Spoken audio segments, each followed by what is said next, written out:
Salut à tous les amis, alors comme prévu, chaque jour on va faire un débrief des matchs de la journée.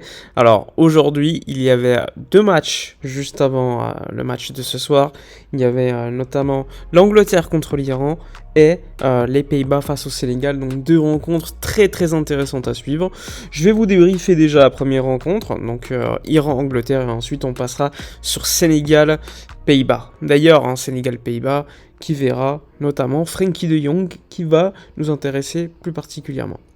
Donc, pour débriefer tout d'abord la première rencontre de la journée, donc Angleterre-Iran, je vous mets les 11 à l'écran, on va débriefer ça assez rapidement.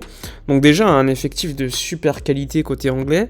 Côté iranien, peu de joueurs très connus, tu as l'attaquant Taremi qui est connu avec le FC Porto, mais globalement, eh bien, le score à la mi-temps de 3-0 reflétait ce qu'on avait vu en première mi-temps, et en plus ça aurait pu être encore beaucoup plus sévère. En première mi-temps, tu as une faute qui aurait pu donner un penalty à l'Angleterre, une faute sur Maguire sur un corner. Tu as une grosse blessure du gardien iranien qui est poussé à sortir assez rapidement, donc ça va également déstabiliser la défense iranienne. Et ensuite, ça va débouler, ça va enchaîner au côté anglais avec le premier but côté anglais qui vient de Jude Bellingham, qui est exceptionnel sur le match. Le second, Saka.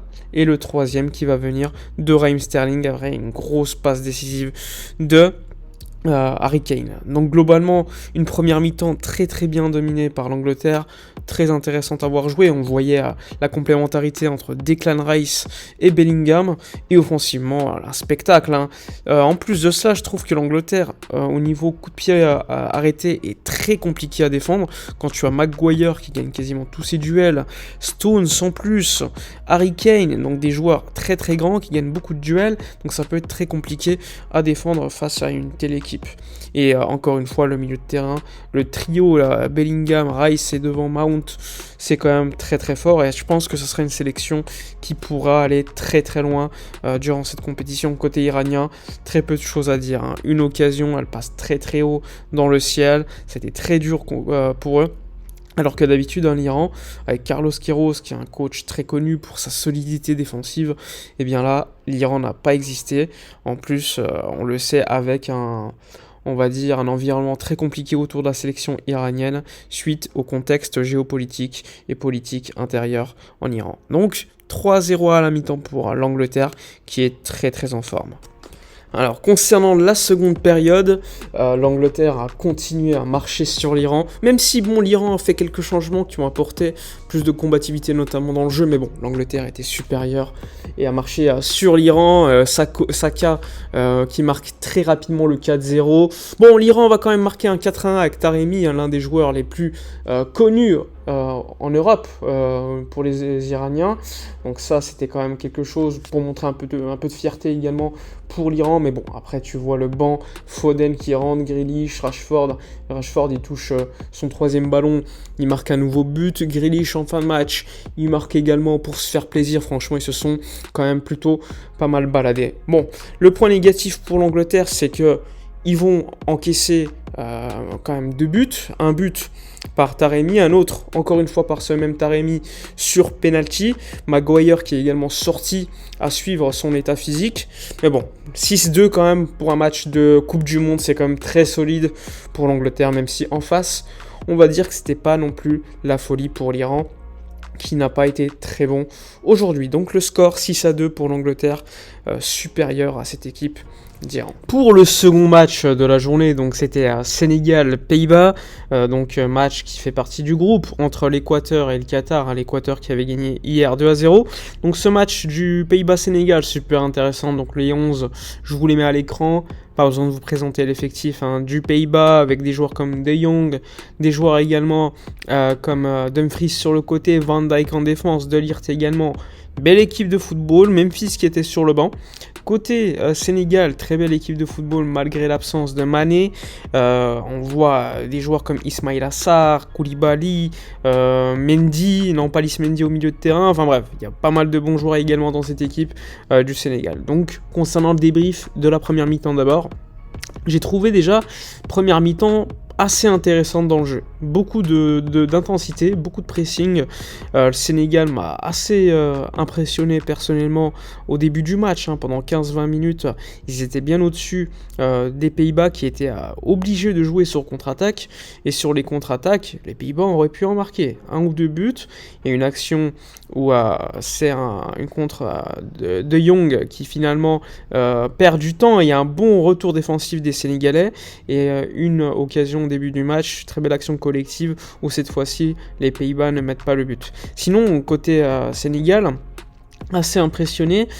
Certes, je les ai trouvés pas assez concrets face aux gardiens néerlandais, mais j'ai trouvé leur pressing, leur intensité assez remarquable. Bon, on sait qu'avec Aliou Cissé, c'est plutôt la défense, la solidité défensive qui est mise en avant. On sent quand même le manque de Mané au niveau du danger offensif. Mais globalement, j'ai bien aimé cette première mi-temps des deux équipes, même si on remarque quand même qu'il y a un manque au milieu de terrain, que ça soit même si côté sénégalais, un joueur comme Mendy, Nampalys Mendy, travaille beaucoup, Gueye également, mais il n'y a pas cette création de leur part, à mon goût. Et côté néerlandais, il y avait un trou, en fait, avec un défenseur central de trop, avec, à mon avis, De Ligt qui a pris un bouillon pendant la première mi-temps. Du coup, systématiquement, tu avais 3-4 joueurs derrière, avec Frenkie de Jong qui, systématiquement, était à la relance. Donc, à mon avis, c'était un petit peu inutile d'avoir un joueur supplémentaire à la relance qui aurait pu donc passer au milieu de terrain. Donc, sinon, globalement, on s'est quand même plutôt éclaté, même si c'était pas non plus la folie en termes d'occasion. J'ai trouvé que c'était intéressant comme affrontement en première mi-temps.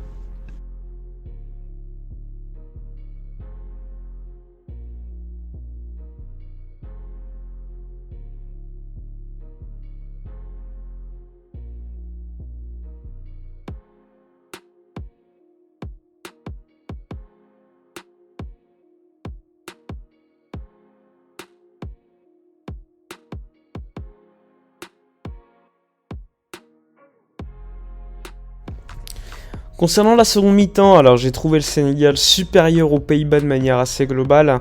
Une équipe du Sénégal au milieu qui a pris beaucoup plus d'initiatives. On a vu également un peu plus Ismaïla Sarr amener du danger, même Boulaye Dia, même s'il est sorti à l'heure de jeu.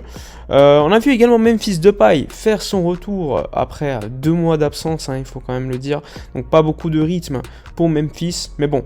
Il est rentré, il a apporté quelques détails techniques. Le Sénégal m'a paru supérieur aux Pays-Bas en seconde mi-temps, clairement.